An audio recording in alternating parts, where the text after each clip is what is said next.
या देशाला संतांनी खूप मोठे विचार दिलेले आहेत. एक आध्यात्मिक परंपरा या महाराष्ट्रामध्ये निर्माण केली आहे. त्याच्यामध्ये 12व्या शतकापासून संत ज्ञानेश्वर असतील, 16व्या शतकात संत तुकाराम महाराज असतील, बहारून दिले.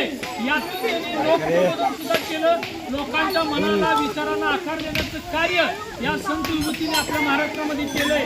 आणि म्हणून आपल्या महाराष्ट्राची, आपल्या देशाची एक परंपरा वारी, ही परंपरा ज्यावेळेस त्यांनी सुरू केलेली आहे, की पंढरीचा विठुराया हा सर्वसामान्य भक्तांचा एक पाठीराखा आहे.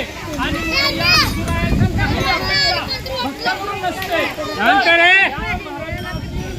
अनेक मार्केट जिल्हे आहेत दर्शनाच्या भेटीसाठी फिराव येत असतात. आणि म्हणून आपल्या महाराष्ट्राची परंपरा कुठेतरी जतन झाली पाहिजे, संवर्धन झाली पाहिजे. आणि एक भक्तीमय वातावरण या उद्देशाने आपण ही दिंडी आयोजित केली. या दिंडीला आपल्या संपूर्ण ग्रामस्थांनी, पालकांनी, आपल्या सरपंच साहेबांनी